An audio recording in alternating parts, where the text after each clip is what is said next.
Good morning, students. How are you doing? I think you all are good. Be safe at home and be healthy and energetic. Let's move on to our physics class. The previous classes we have been discussing about the uses of dimensional analysis.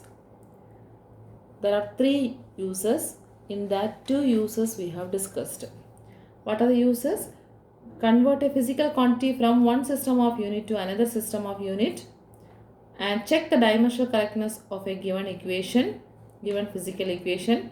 And the last one is establish relations among various physical quantities.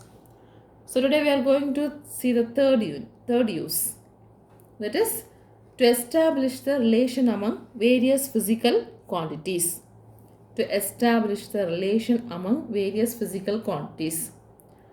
That means many physical quantities are given with some data. We should find out the relation among the physical quantities with the help of this dimensional analysis. Let's see how it is. Suppose Q is a physical quantity. Consider Q is a physical quantity.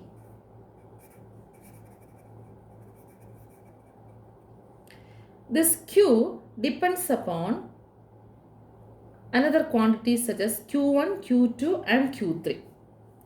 Q depends upon Q1, Q2, Q3. So I can write Q is proportional to Q1, Q2 and Q3. Right. More correctly we can written Q is proportional to Q1 power A, Q2 power B and Q3 power C, because we don't know these quantities powers and all. Square, cube or power 1, that we don't know. So we can assume that this Q proportional to the quantity Q1 with the power A and Q2 with the power B and Q3 with the power C. Okay.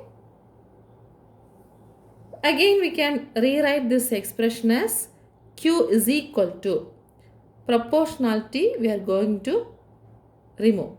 So we should introduce a constant. Say K is a constant.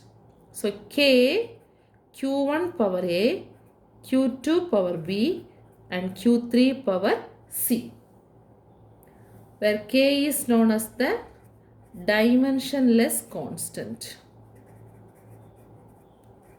Dimensionless constant in the sense this K has no dimension but it is a constant value that we will get from the experiment. Okay. Alright. Now how can we find out the relations among Q, Q1, Q2, Q3? That's our task. So the dimensional formula of Q1, Q2, Q3 and Q, you have to substitute in this formula. Okay. By substituting the dimensional formula of Q, Q1, Q2, Q3, we can find out the relations. We should use the principle of homogeneity of dimension. Principle of homogeneity of dimension. Already this I have explained. Principle of homogeneity of dimension. So this we have to apply and we have to equate the power of MLT on both sides. Okay, it has a dimensional formula with MLT. It has a dimensional formula with ML and T. It has a dimensional formula with ML and T. So we have to substitute the dimensional formula and we should apply the principle of homogeneity. Also we have to equate the powers. Equate the powers of M, L, T on both sides. Are you clear? So when we made equal on both sides, we can get the values of A, B, C. So by substituting the values of A, B, C in this equation, automatically we will get the relations among these quantities Q, Q1, Q2, Q3. Have you got an idea how to establish relation among various physical quantities? So the physical quantity will be given, that will be depends upon some other quantities. That is the way they will be giving the problem. So we can consider Q as a physical quantity which depends upon Q1, Q2, Q3. So I can write this in terms of directly proportional to Q1, Q2, Q3. More correctly, we can write this with the power A, B, C. We don't know about this powers of Q1, Q2, Q3. And proportionality we can remove by introducing a constant. K is known as dimensionless constant. So we can write Q equal to K, Q1 power A, Q2 power B, Q3 power C. After framing this format, we should apply the dimensional formula for all the quantities Q, Q1, Q2, Q3. Then according to the principle of homogeneity, we have to equate the power of M, L, T on both sides. Okay. Principle of homogeneity means here equating the power of M on both sides, equating the power of L on both sides, equating the power of T on both sides. So from that we will be getting the value of A, B, C. By substituting this A, B, C, we can find the relations among Q, Q1, Q2, Q3. Let's do the problem, then you can have a clear idea about that. Alright children, example 1.15 is given in your book. That is, obtain an expression for the time period T of a simple pendulum. The time period T depends upon mass M of the bob, length L of the pendulum, and acceleration due to gravity G at the place where the pendulum is suspended. Constant K equal to 2 pi. This is the question. I repeat the problem. Obtain an expression for the time period T of a simple pendulum. The time period T depends upon mass M of the bob, length L of the pendulum, and acceleration due to gravity G at the place where the pendulum is suspended. Constant K equal to 2 pi. Now find the solution. We can find the relations among T, M, L and G. Alright. So example 1.15, solution. According to the question, we have to find out the formula for time period of a simple pendulum. T formula we should find. And also given us this time period depends upon. So we can write T proportional to mass of the bob. So I can write T proportional to M, and length of the pendulum L, and acceleration due to gravity G. Okay, so T proportional to M, L, G. So more correctly we can write this G equal to the constant, proportionality constant, that also given in your book. K is equal to 2 pi.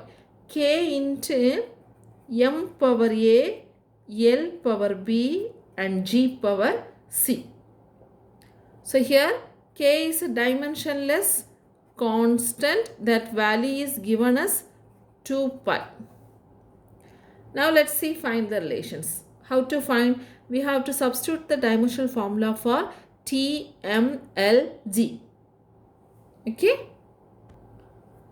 So according to the dimensions for T, the dimension is T, and K is a dimensionless constant, so we don't want to apply the dimension of the K. There is no dimension at all. Now m power a, l power b, g power c. So m is mass, depends upon mass. So the dimension is m, capital M, m power a. Then L is length, so dimension is L, L power b. Then g is acceleration due to gravity. What is the dimensional formula for acceleration due to gravity? L t raised to minus 2. So the whole power c. Okay. Now here actually t power 1 we can consider because t equal to t power 1. So now we have substituted the dimensions of the given relations, given quantities. So this we can simplify and write, since we have to equate the power of mLt on both sides, here we can write this m power is 0, L power is 0, t power is 1. Clear? Yeah. Next, this side m power a, only one m, isn't it? Then L power, here b is there, here c is there. So I can write b plus c. Okay. And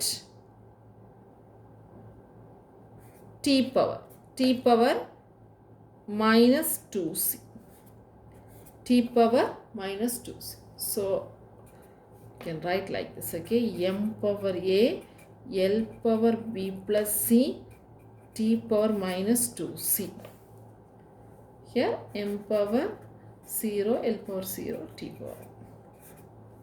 Now what is the next step? We are going to equate the power on both sides or comparing the power on both sides. Okay. So comparing the power on both sides. Power of what? mLt. So first comparing the power of m, what can we write? A equal to 0. Next comparing the power of m. Next comparing the power of L, b plus c equal to 0. B plus c equal to 0. Next comparing the power of t, minus 2c. Minus 2c is equal to 1. Clear? Now we can find out the value of a, b, c by solving these equations. This you may have learned in the maths class. So a equal to 0, that we know, isn't it? A equal to 0. Then b plus c equal to 0 means we can write b equal to minus c. Isn't it? Yeah. Minus 2c equal to 1. So what is c? C is equal to minus 1 by 2. C is equal to minus 1 by 2. 1 by 2, so minus 1 by 2. If C is equal to minus 1 by 2, then what is the value of B? B is equal to minus of minus 1 by 2. So that is equal to 1 by 2. Clear? So we have got the values as A equal to 0, B equal to 1 by 2 and C equal to minus 1 by 2. Okay, now we can substitute these values A, B, C in the equation T. So already we noted the equation. Now what equation? That is T is equal to K into T is equal to K into M power A, L power B and G power C. Isn't it? So here we can write T is equal to K into M power A is equal to 0. So M power 0. L power B is equal to 1 by 2. And G power G is equal to minus 1 by 2. Clear? Now let us write G is equal to K value is given as 2 pi. Am I right? So 2 pi into M power 0. Anything power 0 is equal to 1. So this is 1. And L power 1 by 2 means we can write root of L. G power minus 1 by 2 means we can write 1 by root of G. 1 by root of g. Am I right? So we can say that the time period t is equal to 2 pi into root of L by G. Root of L by G. This is the expression for time period of simple pendulum. Are you able to understand this? So first we should write the physical quantities, given quantities in terms of this format. T proportional to mLg, and we can write T is equal to K into m power A, L power B, G power C. K is given. Now we can apply the dimensions of all the quantities. We have substituted all the dimensions. And here there is no m and L, so we can write m power 0, L power 0. Now we can compare the power of MLT on both sides. By comparing the power of M on both sides, we will be getting A equal to 0. Comparing the power of L on both sides, B plus C equal to 0. And minus 2 is equal to 1 by comparing the power of T. So when we solve this, we will be getting A, B, C value. A already we know, B is minus C. B plus C equal to 0 means B is equal to minus C. And from this C equal to minus 1 by 2. So B is equal to 1 by 2. And we can write T is equal to K m power A, L power B, G power C. We can substitute the values T equal to K into m power 0, L power 1 by 2, G power minus 1 by 2. So from this T is equal to 2 pi into m power 0 is 1, and this we can write as root of L divided by root of G. So hence the time period of simple pendulum T is equal to 2 pi into root of L by G. Let's see one more problem. Example 1.16. The force F acting on a body moving in a circular path depends on mass of the body m, velocity v, and radius r of the circular path. Obtain the expression for the force by dimensional analysis method. Take the value of k equal to 1. Once again, the force F acting on a body moving in a circular path depends on mass of the body m, velocity v, and radius r of the circular path. Obtain an expression for the force by dimensional analysis method. K value is equal to 1. Shall we find the solution?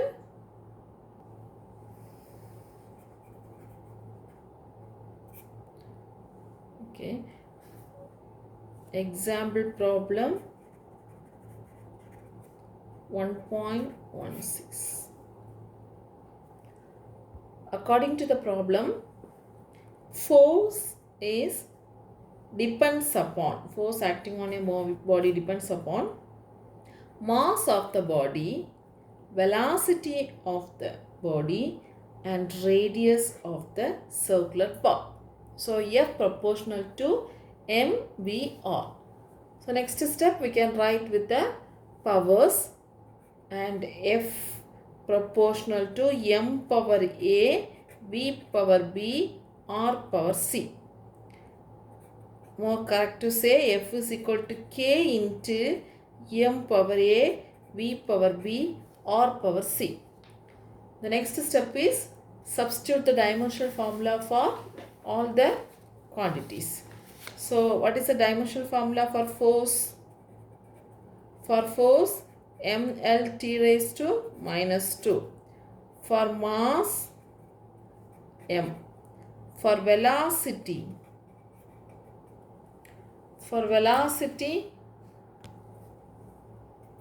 Lt power minus 1. For radius means the distances, so we can write the dimensions as L. Okay, now we can substitute these dimensional formula in the force equation, this equation. So for force, I can write m L T power minus 2 equal to, K has no dimensions, we can leave it, and m power A, so m power A. Next, velocity Lt power minus 1, Lt power minus 1 the whole power B. Next, radius L. L power C. Okay. Now we can compare the powers. So before that, m L t raised to minus 2 means m power 1 L power 1. Here only m power A, L power B plus C is there and t power minus B. Okay. L power B, t power minus B. So you can write as L power B and L power C as L power B plus C. Then t power minus B. Okay. Now compare the power on both sides. Compare the power of MLT on both sides.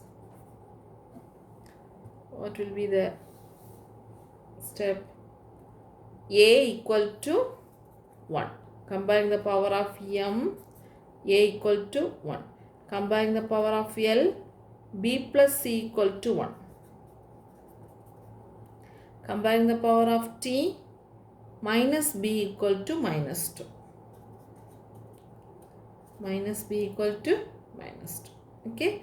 So by solving this values, A equal to 1. So B plus C equal to 1 means B equal to 1 minus C. B equal to 1 minus C. And from this we know B equal to 2. B equal to minus 2 means B equal to 2. So if you substitute B equal to 2 in this equation, what we will be getting? 2 equal to 1 minus C. From the C equal to what? We need C, isn't it? So C we can take it as this side. C equal to 1 minus 2. So what will be the answer? C is equal to minus 1. Minus C equal to 2 minus 1.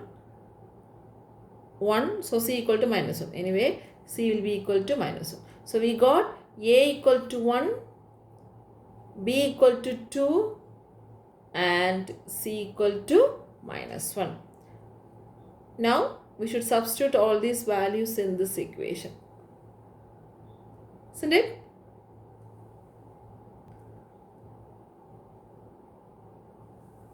So F is equal to K into M power A. So A equal to 1. So M power 1 and V power B equal to 2, isn't it? So V square R power C. So C is minus 1. So R power minus 1. So what is the answer? Tell me. F is equal to K value is given as 1 in your problem. So we can take K equal to 1. So the answer is mv square by R. This is the formula. mv square divided by R, since K equal to 1 experimentally. Okay. So the force acting on the moving body is equal to mv square by R. This is R, this is V. Are you able to understand? So we have written the formula by the given quantities F proportional to m power A, B power B, V power B, R power C, and F equal to K into m power A, V power B, R power C. Then we have substituted all the dimensions of these quantities. Then by substituting the dimensions, we will be getting this step. Comparing the power on both sides. According to the principle of homogeneity, we have to add the same power on m, L and T. So m power A, L power B plus C and T power minus B. By comparing all the powers, we will be getting ABC value. By solving that, ABC value we will be getting. So by substituting all the ABC value in the previous expression, we will be getting F is equal to mv square by R. Okay students, I hope you have understood these 3 uses and you can able to find the relations among various physical quantities with the help of the dimensional analysis. Okay. Yeah. Now the last topic in your first lesson, that is limitations of dimensional analysis. So what are the limitations of dimensional analysis? First one, this method gives no information about the dimensionless constants in the formula like 1, 2, etc. pi e. Is that this method gives no information about the dimensionless constants in the formula. If the formula contains the numbers, that means dimensionless constant. If there is no dimension, that formula we will not taken into analyze. Dimensional analysis will not give any information about that because it has no dimension. Okay, so dimensionless constant formula, we cannot use this dimensional analysis method. Second point, this method cannot decide whether the quantity is vector or scalar. Vector and scalar we will be going to learn detail in the second unit. Anyway, you have an idea about vector and scalar. Scalar means it has only the magnitude. Vector means it has both magnitude and direction. So by using the dimensional formula, can we find out whether the equation is scalar quantity or a vector quantity? Definitely not, isn't it? So that was one of the limitation. This method cannot decide whether the given quantity is a vector or a scalar. Third limitation, this method is not suitable to derive relations involving trigonometric, exponential and logarithmic functions. Very true, because trigonometric formula has no dimensional formula. Sin theta, cos theta and all, there is no dimensional formula. Exponential means we will be having some of the formula may like e power x, e power y and so on. So the exponential formula, exponential relations also we cannot able to find by using this dimensional analysis. Logarithmic functions, that also we can't use this dimensional formula. So this method is not suitable to derive the relations involving trigonometric, exponential and logarithmic function. Okay, if there is a e power, log and all there, we will not use this dimensional formula to find the relations. It cannot be applied to an equations involving more than 3 physical quantities. That also absolutely correct. If there is more than 3 physical quantities, it is very difficult to apply this dimensional formula because M, L and T are the basic fundamental dimensions, isn't it? So this cannot be applied to an equations involving more than 3 physical quantities. Fifth one, it can check on whether it can only check on whether a physical relation is dimensionally correct but not the correctness of the relation. What does it mean? It can check only the equation is dimensionally correct or not, but absolutely it is correct or not we can't able to say. For example, using the dimensional analysis, S equal to ut plus 1 by 3 at square is dimensionally correct, whereas the correct relation is S equal to ut plus half at square. Are you able to understand? We can check the dimensional correctness of the given equation by using the dimensional analysis method. We have seen the second use, isn't it? So by using the second use, we will be substituting the value of S, U, T, A, T, and we will be comparing each term is getting, that is the right hand side and the left hand side is getting the same equation or not. So here ut plus 1 by 3 at square, yes, we will be getting the same dimension on both sides. S equal to ut plus half at square, here also we will be getting the same dimensions. So which one is correct? Because 1 by 3 has no dimension, 1 by 2 has no dimension. So both the equations are dimensionally correct. But we know that S equal to ut plus half at square is absolutely correct.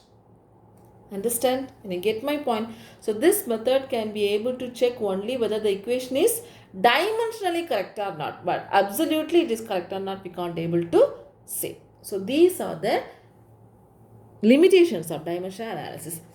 Do this problem, okay? S equal to ut plus half at square. Check the dimensional correctness of this equation. This is a homework for you. Check the dimensional correctness of the given equation. S equal to ut plus half at square. That is a homework for you. So anyway, let me repeat the limitations. Limitations of dimension analysis. This method gives no information about the dimensionless constants. This method cannot decide whether the given quantity is vector or scalar. This method is not suitable to derive relations involving trigonometric, exponential and logarithmic functions. Then this cannot be applied to an equation involving more than 3 physical quantities, and it cannot check the equation is absolutely correct or not. It can check only the equation is dimensionally correct or not. Okay, this limitation is also very important. So dimension analysis topic is very important for the examination point of view. Okay, students, be safe at home, learn well. Thank you.